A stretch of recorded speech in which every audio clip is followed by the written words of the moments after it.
Well, good morning ladies and gents.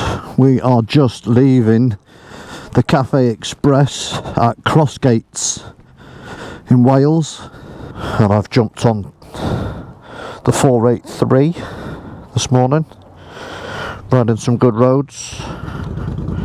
It's a bit chilly this morning. It's about 13 degrees, quite chilly. Needed to put the heated grips on this morning.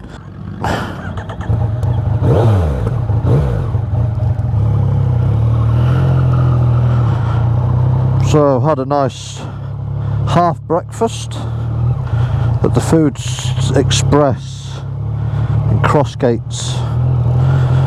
Now the plan is to ride the 483 back home to Shrewsbury. Let's get the bike in A mode, ready for the decent bends, and let's ride the 483 from Crossgates to Newtown, one of my favourite roads in Wales. So the other day I visited BMW at Shrewsbury and I test rode a BMW 1250 GS Adventure, and it was the Rally HP version, brand new for 2024. And did go out and do a bit of a vlog on it, but again plagued by audio issues on the GoPro, so I thought I'd just share my thoughts on it this morning as we navigate these twisties and the Welsh weather. So the first thing I noticed about the BMW when I set off from the car park was just how heavy it is.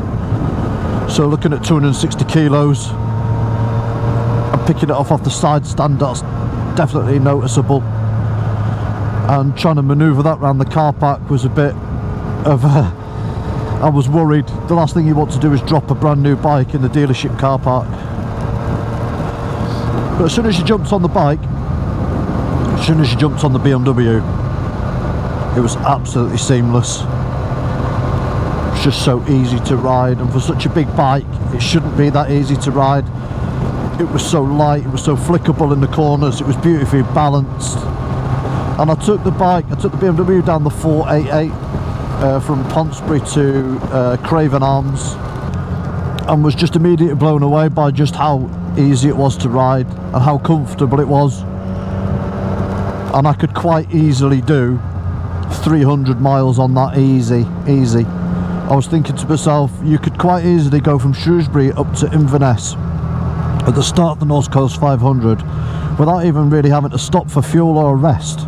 I've just pulled up in Craven Arms, just ridden this for half an hour, but yeah, looks good. I like the looks of the GS. She performs really well. It just, I don't know whether I've said it before, but I can understand why people buy these and they go touring on them. So shaft drive, no chain maintenance to worry about. Just such an easy bike to ride. Heavy though, heavy. Side stand's a bit awkward, I get. Yeah, so I put the GS through its paces, down the 488 to Craven Arms. I rode the A49 back to Shrewsbury, which is a long, fast, sweeping road.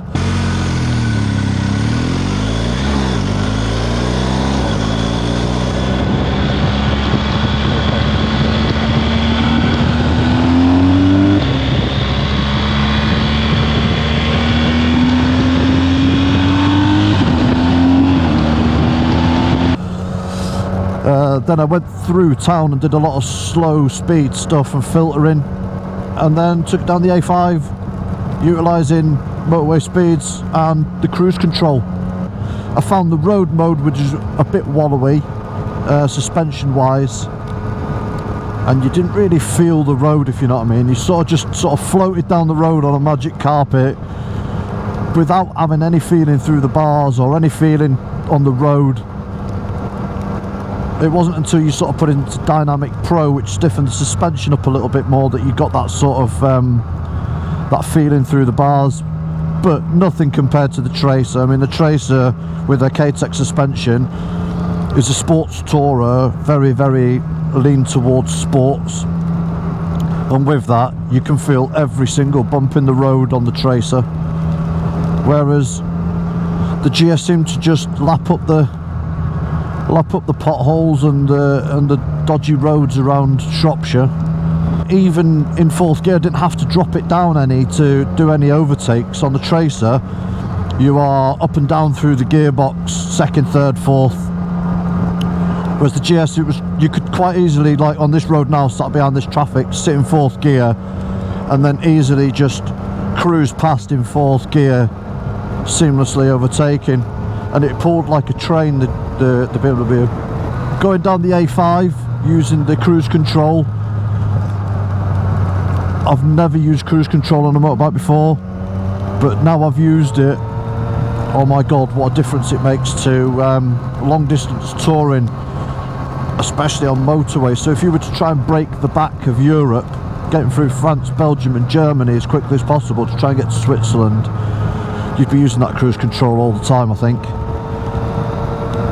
And you could definitely understand that the BMW would come into its own trying to do that journey.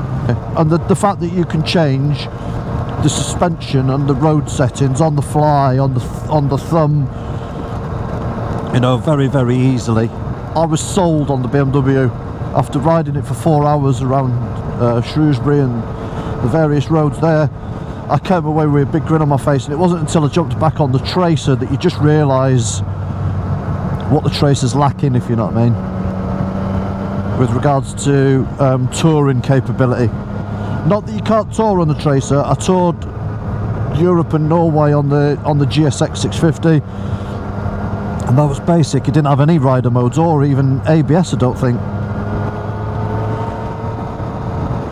But if you use the analogy of a school mum taking young Tarquin to school in the morning in a Range Rover, she doesn't need a Range Rover to take Tarquin to school. She could do that in any vehicle, but she's doing that in the most comfort and luxury. 99% of the people that buy GSs aren't going to take them off-road, but what they do is they use them as a utilitarian tool to get from A to B in comfort and style and luxury, don't they?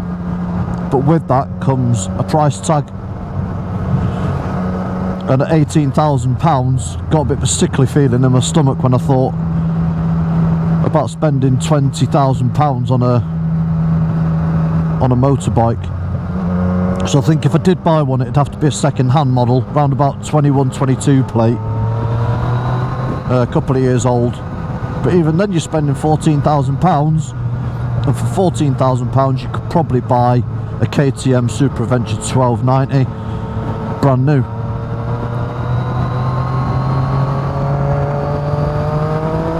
So the plan is to ride the KTM and the Triumph as well, the Explorer, just to see what the differences are, and to see whether I could be tempted to swap the Tracer next year for a big adventure bike. I haven't made my mind up yet on whether it's necessary. It's fine watching YouTube videos and listening to people rave about bikes on Facebook forums, but unless you've ridden it, you need to make up your own mind, don't you? Because everybody's different and everybody needs are different for bikes. But certainly I came away from riding the GS the other day, and I was very, very impressed. For the type of riding that I do, it definitely fits the bill, definitely. I mean, I rode it down the 488 the other day. I was up through the gears using the quick shifter, and because it was so heavy, it was planted in the bend, so you could pick a line, stick to that line, and the balance of the bike with the weight down low, because it's that boxer engine and the weight's planted all the way down the bottom, it's just balanced beautifully. And then it shouldn't be that way, but the steering was so light, the clutch was light, because with it being hydraulic clutch, it was just, like I say, effortless, seamless, and just comfortable and easy to ride. The downside was in road mode, is that you didn't feel that you were riding the road. You just felt like you were being transported down the road, and you weren't doing much riding, if you know what I mean. You weren't in I don't know, it's a bit of a weird one to say. I can't really express how I want to say, but it's almost like you're not riding the bike's riding you, if you know what I mean, because it's so easy to ride. It takes care of itself, whereas on the Tracer you're having to work at the counter steering. You're actually physically having to push down on the bars and get up and down through the gearbox and work at the gear changes and work at the overtakes. And but you see GS's everywhere. I've just seen 7 on this road alone coming the other way. They're such a popular bike, everybody's got one. You hardly ever see anybody riding the Tracer, probably for good reason, but it's all about individuality, isn't it? And not being that sheep, and you know, just picking a bike that you like. Well, for me, the CP3 triple engine is a lovely little engine. Bags of character in it. And the Boxer engine's not got that character on it. You felt like you were almost riding a tractor.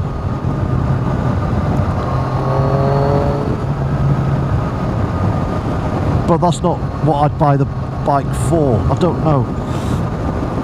I'm only ever going to own one motorbike. I'm never going to own a tourer and a sports bike. I'm only ever going to ride one motorbike, and that one motorbike needs to do everything. It needs to be like the Swiss Army knife of bikes. It needs to be able to get down the 483 on this road all the way down to the Elan Valley and giving me the thrill of riding the Benz. But it also needs to have touring capability and mile crunch in comfort. Tracer's now, what's she, a 2016, 2017 plate, and I bought her in 2021, so she was 4 years old, so she's probably about 8-9 years old now. And she's showing her age a little bit with the black on white screen and the basic rider modes and all that kind of stuff. But she was £6,000 when I bought her. So do I need to spend double that, triple that on another motorbike? I wasn't blown away with the GS, but I came away grinning, and I've done nothing but think about the pricing and maybe getting one. So we'll see. We shall see. I'm not going to change bikes, I think, until next year anyway. And I've got to really, really make up my mind whether I want to get rid of the Tracer and whether I need to get rid of the Tracer.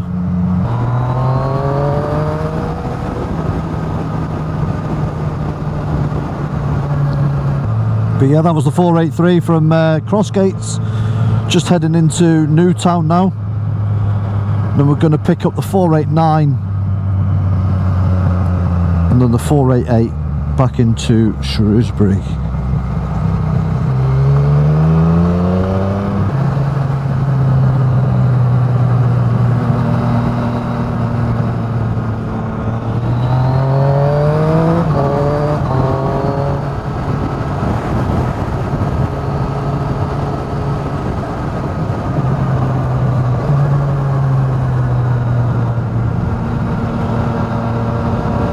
Tell you what, I was so lucky to live where I live and have some great roads on my doorstep. Both the 488, the 489 and the 483.